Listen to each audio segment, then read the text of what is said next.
Hello student, आप लोग कैसे हो। उम्मीद करती हूँ कि आप लोग ठीक होंगे।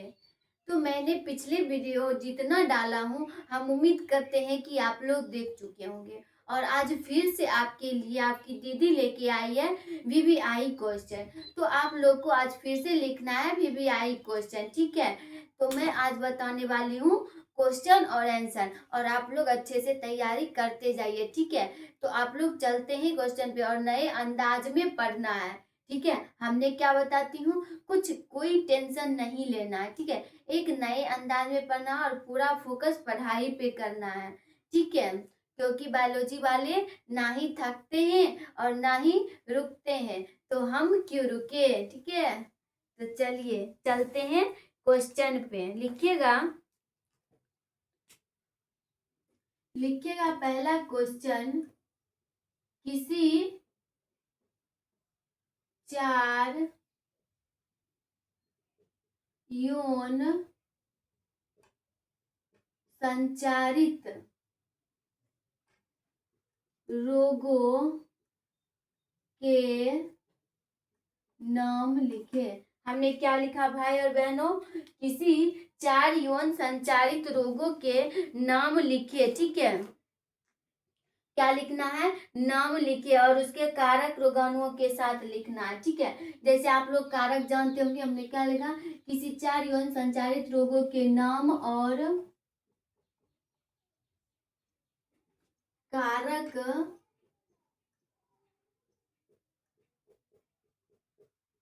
रोगाणुओं के नाम लिखे।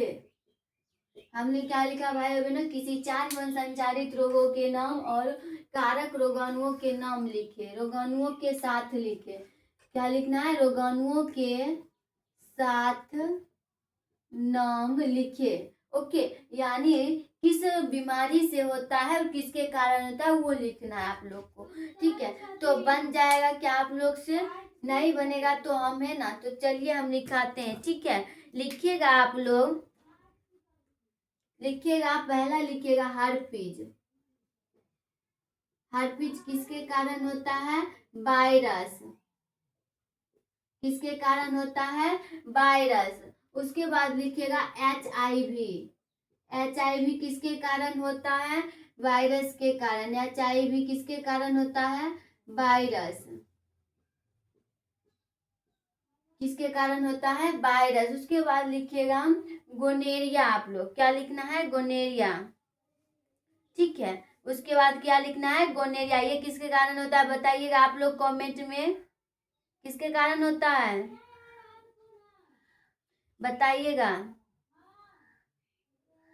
देखिए यहाँ देखिए हमने क्या लिखा, यहाँ वायरस नहीं होगा। HIV किसके कारण होता है, एड्स के कारण क्या होता है बताइएगा भाई और बहनों। एड्स के कारण क्या होता है, HIV वायरस, HIV वायरस। उसके बाद लिखिएगा गोनेरिया। गोनेरिया किसके कारण होता है, निसेरिया गोनेरिया। निसेरिया गोनेरिया के कारण, किसके कारण होता है, निसेरिया गोनेरिया के कारण। ये हुआ पहला, दूसरा और तीसरा। अब लिखिएगा चौथा, हेपेटाइटिस। हेपेटाइटिस किसके कारण होता है बताइएगा, किसके कारण होता है, हेपेटाइटिस वायरस के कारण, ठीक है। हेपेटाइटिस वायरस के कारण, हाँ ठीक है, आप लोग सही बता रहे। हेपेटाइटिस किसके कारण होता है, हेपेटाइटिस वायरस के कारण, ठीक है। तो आप लोग यहाँ तक नोट कीजिए। हमने क्या होता है, हर्पीज किसके कारण होता है, वायरस। एड्स HIV वायरस के कारण। Gonorrhoea Neisseria gonorrhoea. Hepatitis virus के। तो यहाँ तक आप लोग नोट कीजिए। मैं चलती हूँ अगले क्वेश्चन पे, ठीक है। तो आप लोग नोट कर चुके हैं यहाँ तक। मैं ऊपर मिटाऊं भाई और बहनों, बताइएगा मैं मिटाऊं ऊपर। उसके बाद मैं चलती हूँ अगले, मैं मिटाऊं ऊपर भाई और बहनों। आप लोग अच्छे से नोट करते जाइए और एक नए अंदाज में पढ़िए, ठीक है। कोई टेंशन नहीं लेना है। लिख चुके हो ये पूरा। अगला लिखिएगा बंध्याकरण, ठीक है। बंध्याकरण से आप क्या समझते हैं, लिखिएगा। दूसरा क्वेश्चन, बंध्याकरण से आप क्या समझते हैं। बंध्याकरण से आप क्या समझते हैं। किन्हीं दो लक्षणों के नाम लिखिए। हमने क्या लिखा भाई और बहनों क्वेश्चन, बंध्याकरण से आप क्या समझते हैं, किन्हीं दो लक्षणों के नाम लिखिए। तो क्या आप लोग से हो जाएगा, ये बताइएगा भाई और बहनों, आप लोग से हो जाएगा। अगर आवाज नहीं आएगी तो आप लोग कमेंट कीजिएगा, ठीक है भाई और बहनों। वैसे जा रही है आवाज ना, ठीक है। तो इसका आंसर बताइएगा आप लोग, क्या होता है। सही है, 1 पॉइंट तो बताए एक, हाँ गर्भ निरोधक, सही है। हाँ ठीक है, ठीक है। तो देखिए हम लिखते हैं, तो क्या लिखेंगे, लिखिएगा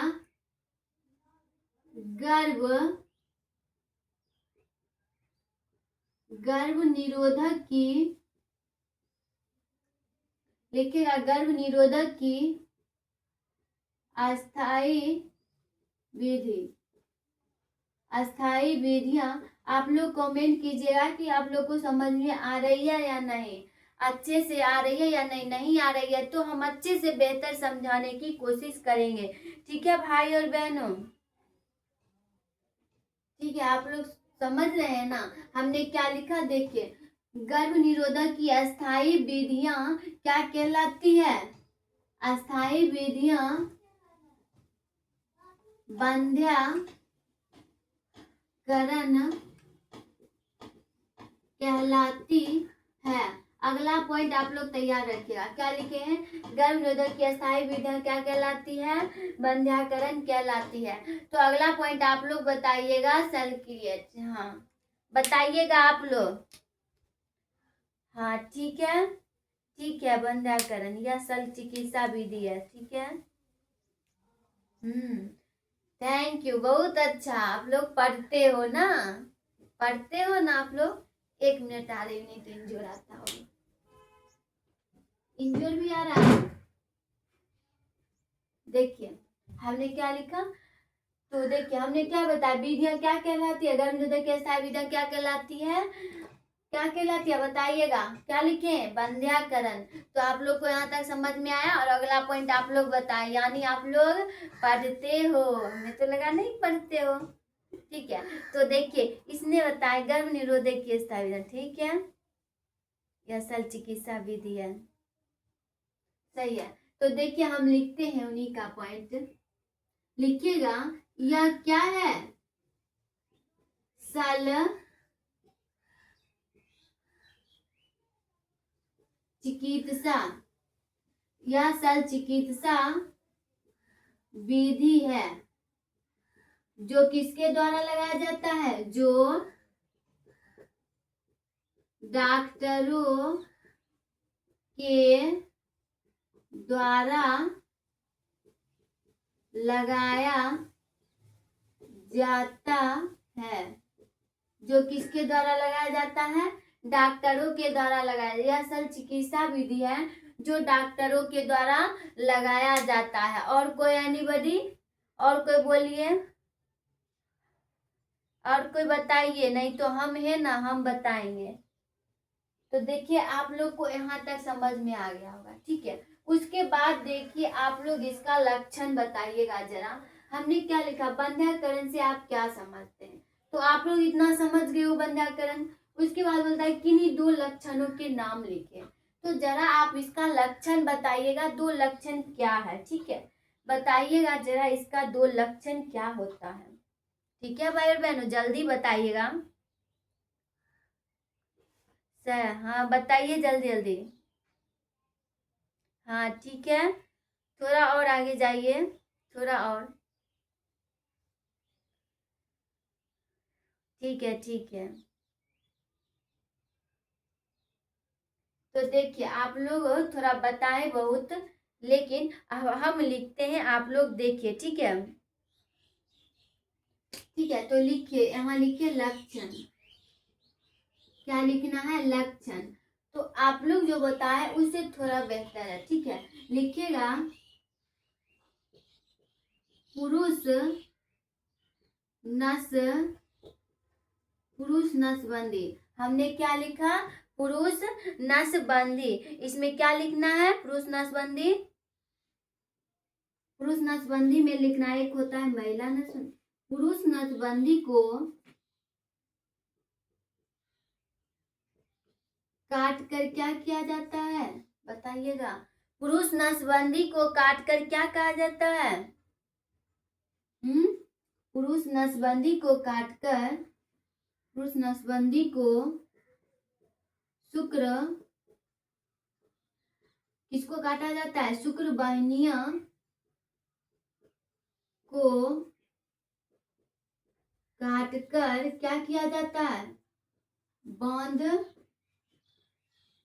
दिया जाता है।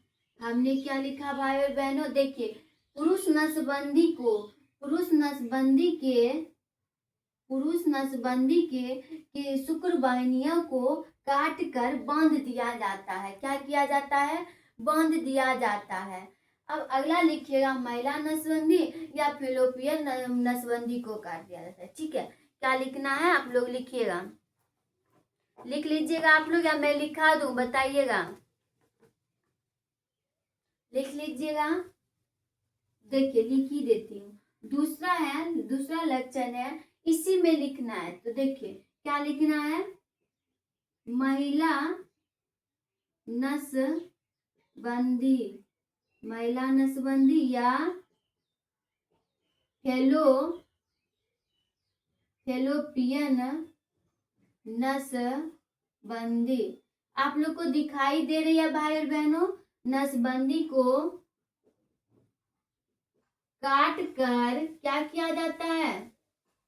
बांध दिया जाता है। ठीक है भाई बहनों, दिख रही है ना? देखिए, पुरुष नसबंदी को शुक्र वाहिनियों को काट कर बांध दिया जाता है। इसमें महिला में क्या होता है? फेलोपियन नसबंदी को काट कर बांध दिया जाता है। ठीक है, तो आप लोग को यहाँ तक समझ में आया? दूसरा क्वेश्चन, इसका लक्षण भी लिखा दी हूँ और ये बंध्याकरण क्या होता है वो भी मैं बता दी हूँ। तो क्या आप लोग को यहाँ तक समझ में आ गया? फिर मैं चलती हूँ अगले क्वेश्चन पे। ठीक है भाई और बहनों, तो मैं इसे मिटाऊं, मैं मिटा रही हूँ इसे। ठीक है, नीचे नहीं मिटाती हूँ, लक्षण आप लोग लिख लीजिए। अगला क्वेश्चन आप लोग लिखिएगा, जनसंख्या नियंत्रण हेतु। ठीक है, नहीं, अगला क्वेश्चन लिखिएगा कूट फल के बारे में उदाहरण सहित लिखिए। क्या लिखना है अगला क्वेश्चन? कूट फल। आप लोग को पता है कूट फल के बारे में उदाहरण सहित लिखिए। मैं उम्मीद करती हूँ कि आप लोग इसे लिख लीजिएगा। ठीक है, लिख सकते हैं। क्या लिखे? कूट फल के बारे में उदाहरण सहित लिखे। तो आप लोग नहीं लिख लीजिएगा? लिख लीजिएगा ना? नहीं तो हम लिखा देते हैं। ठीक है, हाँ ठीक है ठीक है, लिखा देते हैं भाई और बहनों, ज्यादा टेंशन लेने की बात नहीं है। ठीक है, तो मैं, आप लोग बोल रहे हो तो हम लिखा देते हैं, वैसे आप लोग लिख सकते थे इसका। ठीक है, तो लिखिएगा, लिखिएगा आंसर, वह फल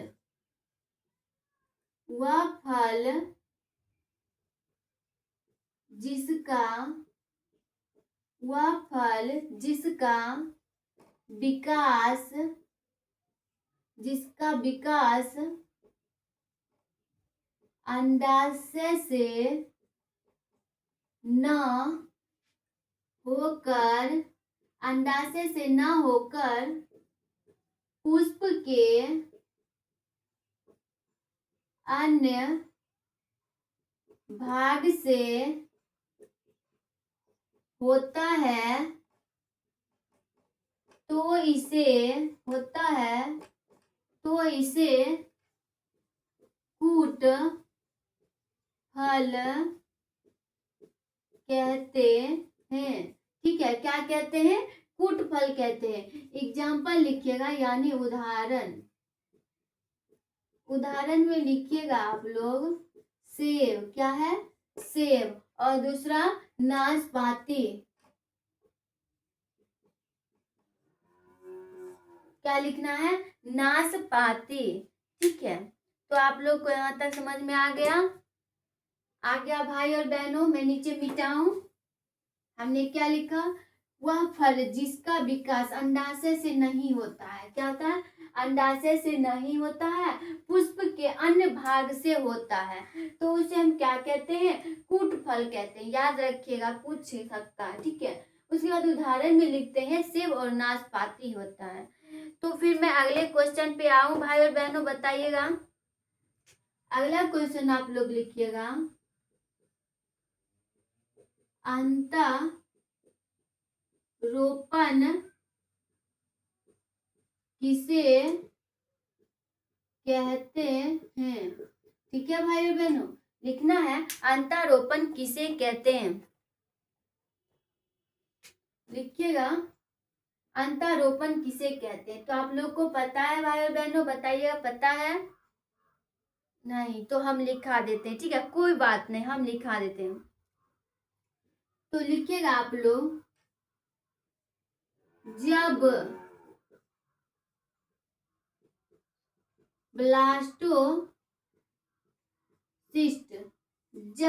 ब्लास्टोसिस्ट गर्भाशय के, लिखिएगा, जब ब्लास्टोसिस्ट गर्भाशय के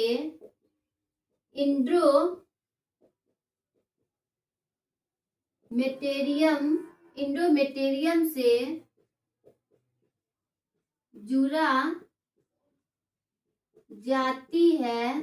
दिख रहा है भाई और बहनों? बताइएगा जरा, दिख रहा है? जुड़ा जाती है तो इसे क्या कहते हैं? इसे हम अंतरोपण कहते हैं। इसमें लगता है इंक डालना पड़ेगा ब्लू वाला में। ठीक है, इसे अंतरोपण कहते हैं। यह क्रिया कब होती है? निषेचन के, लिखिएगा, यह निषेचन, यह क्रिया, लिखिएगा, यह क्रिया निषेचन के 7 दिन बाद होती है। कब होती है? 7 दिन बाद होती है। क्या लिखेंगे? यह क्रिया निषेचन के 7 दिन बाद होती है। तो क्या आप लोग यहाँ तक नोट कर चुके हो? देखिए हमने क्या लिखा, अंतरोपण किसे कहते हैं? जब ब्लास्टोसिस्ट गर्भाशय के इंडोमेटेरियम से जुड़ा जाती है तो इसे हम क्या कहते हैं? इसे हम अंतरोपण कहते हैं। ठीक है, और यह क्रिया कब होती है? निषेचन के 7 दिन बाद होती है। ठीक है, तो आप लोग यहाँ तक नोट कर चुके हैं। अब मैं अगले क्वेश्चन पे आती हूँ। ठीक है, इसे मैं मिटाऊं। अगला क्वेश्चन लिखिएगा, एड्स के 2 लक्षण को लिखे। ठीक है, क्या लिखना है? एड्स के 2 लक्षण को लिखे। लिखिएगा एड्स के। अगला क्वेश्चन है चौथा ही ना है। एड्स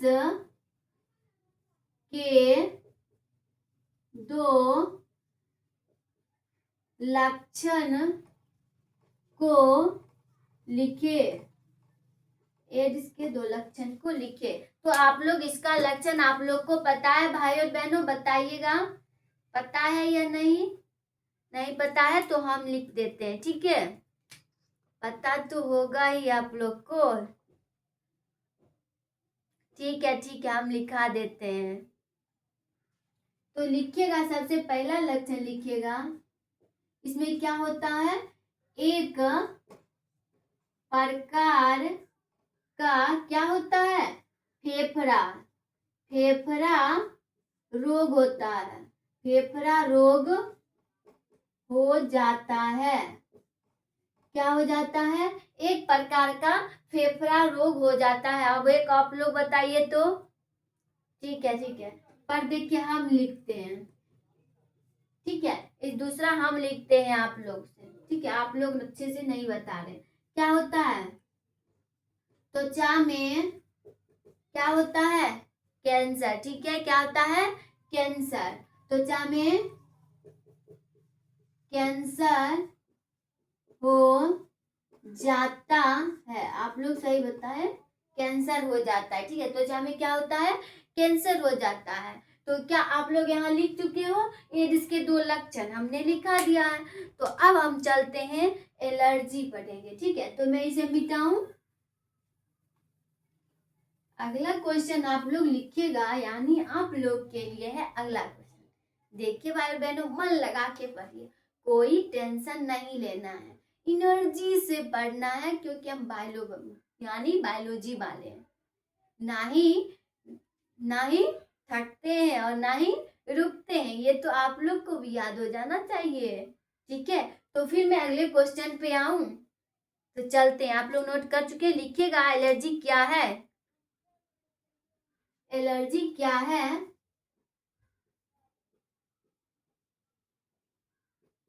एलर्जी क्या है, इसके 2 लक्षणों को लिखिए। क्या लिखना है, एलर्जी क्या है, इसके लक्षणों को संक्षेप में लिखे। एलर्जी क्या है, इसके 2 नहीं, इसके लक्षणों को किसमें लिखना है, संक्षेप में, संक्षेप में लिखिए, ठीक है भाई बहनों। मैं आ रही हूँ मिनट में, आप लोग नोट करते जाइए।